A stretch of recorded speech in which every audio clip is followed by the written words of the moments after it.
welcome to another episode of S&P. I am Song, the S in the S&P, your conferences and engagement manager. And as always, with me is... I'm Paul. I'm the P in S&P, and I'm super glad to be here. And we have, you can tell by our very serious backgrounds, we've got a very serious episode for you. We've got a lot to talk about. But before we get started on our very serious interpretation business here, Song, it's Super Bowl weekend. All right, hold on, everybody. Let's, Super Bowl weekend, geez. All right, hold on. Game day sports announcer headphones on. Our favorite NFL team backgrounds on. Are either one of them in the Super Bowl? No. No, but this one that I have here is from Super Bowl 52, which is not that long ago when my Eagles beat the heavily favored Tom Brady Patriots. So 1952? 2018. That's okay. The Eagles. Iggles. Eagles. Eagles. Yeah. So, well, Song, what a fun episode we have planned here. We are going all the way to Canton, Ohio to speak with Jerry Czaki. We're going all the way to Canton. Let's do it. Let's bring in Jerry. All right. Well, joining us, Director of Education from the Pro Football Hall of Fame in Ohio is our good friend, Jerry. Welcome, Jerry, to our video podcast. Tell us a little bit about the museum. Well, my name is Jerry Czaki. Like you said, I'm the Director of Youth and Education. And thank you, Song and Paul, for allowing us, the Pro Football Hall of Fame, to connect in and just share a little bit about the Hall of Fame with all your followers as well. And so I should always start off with any time we're starting off talking about the Hall of Fame is really to talk about what we stand for. And the mission of the Pro Football Hall of Fame is to honor the heroes of the game, to preserve its history, to promote its values, and to celebrate excellence everywhere. So everything we do is revolved over that core mission, obviously, but we also honor the greatest football players ever. And if we think about this just for a second, there have been roughly around 300 million people that have played football throughout its history at all levels, roughly about 300 million. Wow. There have been about 5 million that have played at the college level throughout history. There are roughly about 29,000 people that have been paid to play, coach, or officiate the game of football at the professional level of the NFL. And out of that, there are only 354 members of the Pro Football Hall of Fame. So it gives you an idea of just how elite this is. So we celebrate those individuals, and not only them, but all the legends that have come about, because it's really a small percentage of people that actually make it in the NFL. Even if they don't go on to a Hall of Fame career, we like to honor all the legends. So we have a museum at our most basic, and we're a nationally accredited through the United States Museum Association. We're an accredited museum. So when you talk about like the Smithsonian's or the Philadelphia Museum of Art, since Paul's a Philadelphia guy, I've ran those rocky steps a few times in my life. I've been out for conferences in Philadelphia. I did it just over Christmas break. Ran the rocky steps. I've got a lot of friends that work for the Museum of Art. So throughout the time that because I've been here at the Hall of Fame for 22 years now. And so, it's just, we are the most basic, our museum. And so while we're building a $1 billion village around here, kind of a Disney World for football, the crown jewel is still the Pro Football Hall of Fame. And at our most basic, we're kind of a unique museum because, not many museums have as many nationally televised events as we do with the Hall of Fame game and the enshrinements and all that stuff. But still at the core of what we are, we like any museum, is to preserve and educate history. And that's what we do. I think too that part of what makes the experience there in Canton unique is that most people who are finding their way there are fans of the sport, and they already probably have a pretty deep knowledge of the content that you're actually interpreting to visitors. So how do you as a museum take that sort of enthusiasm that people already have when they're coming to visit and try to create a larger connection and tell a larger story? And that's a difficulty with telling it. I mean, what stories do you choose? And I think a lot of it is driven by, and again, this would be more in our curatorial side of things in the museum and the exhibit design and stuff like that. But because I've worked side by side with our curator for a number of years and our exhibit developers and stuff like that, it's really, I guess it comes down to two areas. Now, certainly there are themed exhibits and things like that we do throughout the year. But what's going to tell the story the best, and what's going to be most interesting for fans, when you look at that. And so really it's looking at what we have in our collection to be able to do that. For example, people love Super Bowl rings. You know, we have a display that has every single Super Bowl ring on display. You come into our Super Bowl gallery and you got the actual Vince Lombardi trophy there. And well, you know what's really cool about that? The NFL actually gives us the actual Vince Lombardi trophy till about 2 weeks before the Super Bowl starts. Now we have an exact replica that was made by Tiffany's, weighs about 7 pounds, like 20 something inches high. It's made out of sterling silver. But that goes on display throughout the year. And then when we ship it to the NFL City, so on Sunday, when you see, I'm going to just say I'm good friends with Anthony Munoz, so I'm going to so I texted him after they went to I won the AFC Championship. I said who day, and he responded back who day. So I'm pulling for them, but that trophy, whoever hoists it up on Sunday, that trophy was actually on display throughout a good chunk of the season here, and then we have an exact replica that we put on display during that. So yeah, I mean, it's really, there's so much we could tell, so many, what are the best stories, what are those ones, and how do we bring it to life, with technology today. We have a kind of what you consider an IMAX. It's called the Super Bowl experience, where you actually go in and the footage is actually shot by NFL Films, and you're actually feeling like you're at the Super Bowl. It takes you through the entire season every year. It's updated every year. It's a spinning, rotating theater that shakes you when it brings things to life. And then about 5 years ago, we launched a holographic theater where Joe Namath actually comes out and talks to you, called the Game for Life exhibit. So yeah, we try to bring the game to life to fans in a way that, even though they are fans, but they can really embrace it and like come in and say, like, yeah, like, you're an Eagles fan. Like, I want to come in and see Eagle stuff. I want to see exciting moments in Philadelphia. I want to see the Philly special, So the Philly special that is on in my background image right here, in case people hadn't noticed that. You want Philly, as Nick Foles said. And you said right before we started recording that pylon behind you over your left shoulder there is from Super Bowl 52, which could very well be the pylon. It's got a 1 out of 4 chance that that's the pylon from where Nick Foles is about to catch that famous 4th down play right as the first half was ending, just those few years ago when they defeated the dastardly Tom Brady and the New England Patriots. We won that one for America, everybody.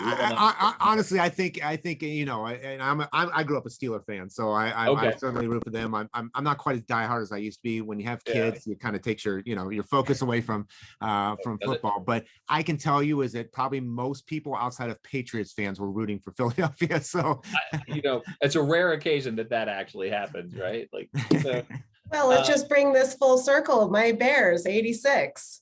Patriots, right? The fridge touchdown, right? For reals though. So, okay. So besides sports betting, beer, shirtless fans, Tom Brady, why is football such an important part of the U.S. history and American culture? Well, there's so many. I mean, we can start by just what we did programs today on was we looked at the integration of the NFL. We looked at it as a microcosm of what our country was going through, so we can tell the African-American experience through, as our country was going through this transition, from the Civil War up until, the 50s, especially 50s and 60s, and obviously still going through transitions as well. But, to look at how the NFL evolved, so, the NFL, a lot of people don't realize that it's even before the NFL. The first Black player to be paid to play was actually back in 1904, a guy by the name of Charles Follis. And here's what's interesting about that story is Charles Follis actually had a teammate. Now, I don't know if you guys will know this name, but any serious sports fans will know this. One of his teammates was a guy by the name of Branch Rickey. Wow. Branch Rickey, I hear the wow, exactly. Branch Rickey was the one that was responsible for bringing Jackie Robinson up, and so when you hear the story about that, the football doesn't get the notoriety that Jackie Robinson does, and rightfully so. I mean, Jackie Robinson's story is amazing. 1947 broke the color barrier. It's something that's taught in our history books, and it should be because baseball is the most popular sport at that time. But we have guys like Charles Follis, Fritz Pollard, what we refer to as our Forgotten Four, that 1946, Marion Motley and Bill Willis with the Cleveland Browns, and Woody Strode and Kenny Washington with the Rams actually permanently integrated the NFL 1 year prior to Jackie Robinson. Actually, Marion Motley tells a story of that Branch Rickey used to watch the games and said, if these guys can play a contact sport without much incident, then Jackie can play a non-contact sport without much incident. And I'm bringing them up. And so when we talk about how important football is to the American culture, sport in general, because of its visibility, when especially in the South, for example, where you had teams in Louisiana that were playing, they couldn't even go back or travel to Louisiana and even stay in the same hotel rooms. I mean, but sport brought to the forefront integration, where a town could have been fully segregated. All of a sudden they flip on the TV and integration comes right into your screen, into your family room. So Right. Sport has always been a powerful vehicle when we talk about that. But in general, what we get excited about here at the Hall of Fame, part of our mission is to promote the values. And so we believe that there's no other sport that's like football. Now, we love all sports. I didn't even play football. I mean, I played baseball, basketball, soccer, and golf. But at its most basic, what football is a group of people of different shapes, different sizes, different colors, different skills, different abilities, and different giftings that come together in love and unity for, in pursuit of a common goal. And isn't that what we want from any team? I mean, so we just believe football teaches so many positive life lessons, and unique to any other sport, because football, it's the only sport. I mean, think about the diversity out on the football field. I mean, completely different sizes and completely different skill sets. Some that run, some that tackle, some that block, some that punt, some that kick, some that throw, just vastly different skill sets out there. And so we see, I think what football teaches is a lot of life lessons about coming together, working together, that there's beauty in diversity. And actually diversity is what makes teams great. And so those are some of the core things that we like to emphasize here.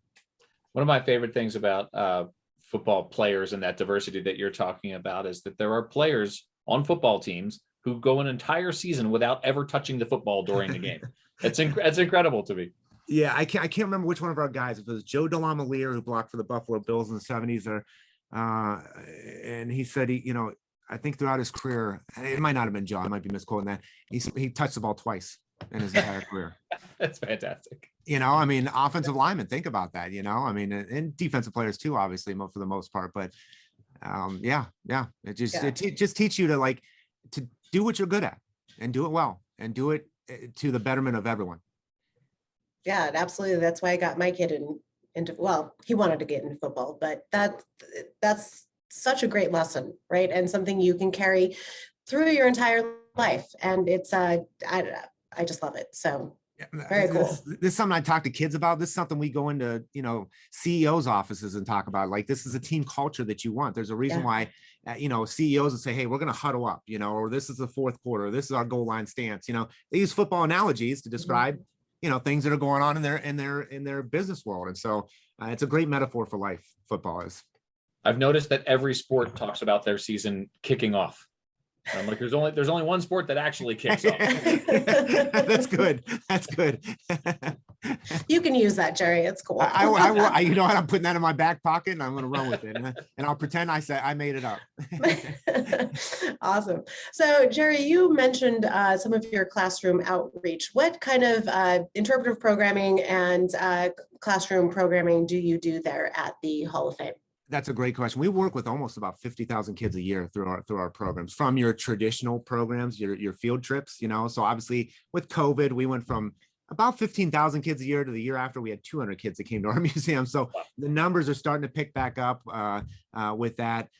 We also do video conferencing programs, so pretty much through Zoom and Google Meets, where we are connecting.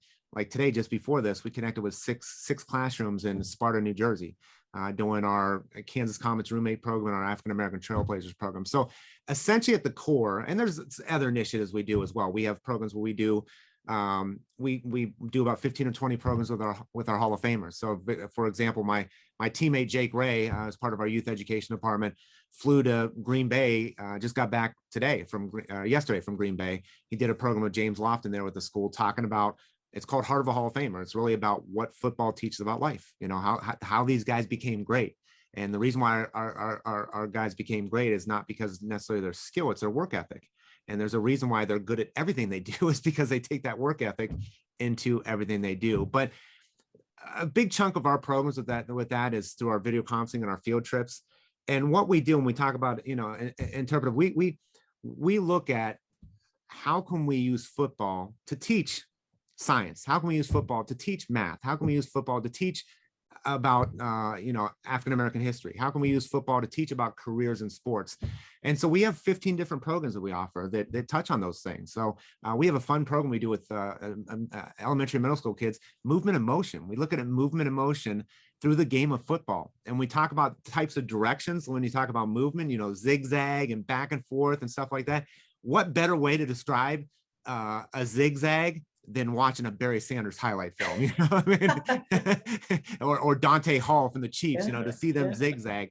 And so we have sports science videos that we use that were done by the National Science Foundation. If you go to their website, you can still find them, or somebody houses them. But we have those videos that are sports science videos that show Dwight Freeney, his spin move, and they do look at the science behind it. Like Dwight Freeney at 6'5", 270 pounds, given his relative mass, he spins about as fast as an Olympic figure skater doing a double toe loop. So, wow. I mean, and it goes through the science of all these things. And kids are like, whoa, we want to teach Newton's first law of motion. I mean, what better way to describe that? Like, what is an object in motion that wants to stay in motion? A running back, Derrick Henry, give the ball to, he wants to stay in motion. And what is the opposing force that wants to stop it? The defense. What is Derrick Henry's resistance to that? That's inertia, to going down. So just use football to try to give teachers to be a supplement to what teachers are doing, to give kids some excitement, because let's be honest, sports are a big part of our kids' lives, and especially the game of football.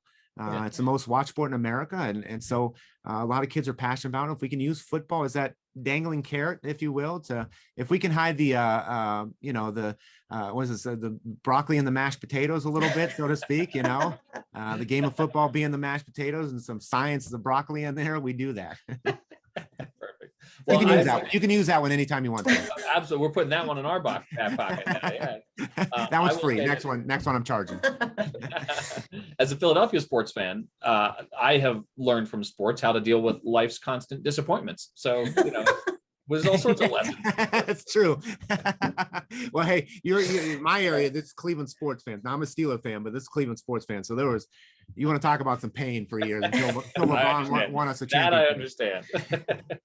Yeah, absolutely. What piece of memorabilia or exhibit in the museum is your favorite, and why? The bronze busts.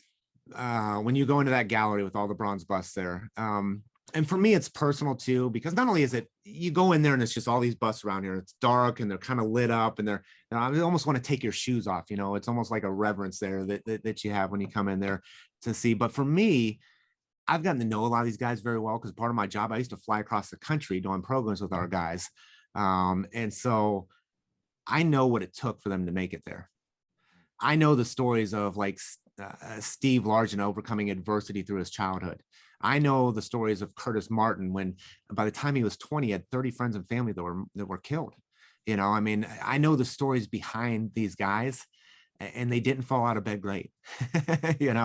It took a lot of work, and guess what? They went through adversity, not only on the field, but off the field as well. And so to know these guys' stories and be in a position that I can, get these guys out in the community and out to these schools and share that. It's an amazing, first of all, it's an amazing responsibility that I have, to be able to do that. But number two, it's such a joy and a pleasure to get to do that. To see kids oh my goodness, you went through the same thing I did, and to hear you can overcome a lot in life. And our guys are great examples of that. Well, Song, Jerry is picking the Bengals this weekend. What do you think, Rams or Bengals? I would say if Rams were still in St. Louis, because that is the only NFL field that I actually laid on. Wow, what an odd thing. I know, I did. God, I don't, yeah, all right. Making turf angels out there, I guess. Yes, I was. And I didn't realize that field had those little rubber pellets. Yep. Pellets, and I was like, what this is springy and comfy, and I'm just gonna lay here. It is comfy, isn't it? Yeah. But it's almost like sand at the beach. It gets everywhere. So okay, I'll pick Rams. Okay. My only I'm- prediction is there's going to be lots of wings and Dr. Pepper. So I'm terrible with this, so I may have just put the kibosh, as they say, on the Bengals by picking them to win. So I think the Bengals are the best story for sure. And Definitely, this definitely. guy They Joe are the Burrow best is story. the future of the league. So, definitely. if I had to pick, though, I would pick Rams, but I'm also terrible at this stuff. So maybe I just put the kibosh on the Rams. Well, there we bounced each other out. Yeah, exactly. And then, going back to, I've got a 13 and 10-year-old, and then I've got a 9-month-old too that we just adopted not too long ago as well. But thank you. And so we're doing math problems, and I just thought of like that's a negative equals a plus, right? So yeah, exactly. A negative also describes my experience as a Philadelphia sportsman. We should take the show on the road. We really should. Oh, really, honestly. Told you it'd be fun, Jerry. Well, Jerry, thank you so much. This has been fun. It's so much fun for us to tell or to share the stories of the places that are using interpretation in interesting ways and talking about such significant aspects of our culture, both American and globally. And so this has been a blast. Thank you so much for coming on short notice. I appreciate you guys. Have a blessed day. Yeah, Go Birds. Thank you. See you guys. Take care. All right. Well, that was super fun. Jerry, you're amazing. Great energy. You can tell you love your job. I don't know. I would love to see that trophy. I think we might have to go to Canton. Canton is 60 miles away from Cleveland, which is the site of NAI 2022. We are going to be in Cleveland twice, once for the site visit and then again for the conference. So I think we may have to find a way through Akron to Canton to check out the museum. And hopefully we'll be able to provide that opportunity as part of the conference experience. Yeah, that'd be super cool. So, well, I hope everybody has placed their bets for Sunday. And I hope that everybody has, their hot wings or hot tofu. I was going to say buffalo tofu. Yeah, absolutely. I mean, right? Set up for Sunday. Pretzel breaded buffalo chicken is my thing. I grind up pretzels and I bread the chicken, and then I make my own buffalo sauce. And then I, watch for the commercials unless the Eagles are playing. Well, I love that. Super Bowl Sunday is a good time, and definitely need to get down to that Hall of Fame. It just seems like an amazing museum. And Paul, are there any other announcements that we should probably mention while we're here on S&P? We've got a lot of stuff coming up. Yeah, we've got Interp Tech. Registration will be open very, very soon. I think it's going to be a great lineup this year. We've got the GAHI Global Alliance for Heritage Interpretation webinar series. NAI is kicking it off on February 24th. That's a free webinar, so everybody should just register. Just go register. Yeah. Yep. Anything else? Well, we have the scholarship applications are open. The student scholarships are open for the NAI National Conference in Cleveland, per our recent conversation.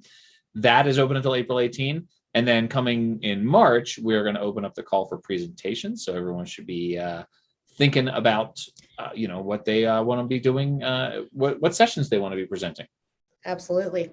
Song, are you doing this on purpose, where you have positioned your face such that it looks like your face is the face of that Chicago Bear? I am the face of the Chicago Bears. You're the face. Well, everyone always says, Song, face of the Chicago Bears and event manager extraordinaire. I mean, yeah, that's the official title. And hey, I look forward to more of these sports-based S&P episodes if we ever get a baseball season. We'll see if that happens. We'll see if that happens. And in the meantime, keep on interpreting, you interpreters. We sure love you. It's Valentine's Day coming up, so lots of love your way. And we'll see you on another episode of S&P.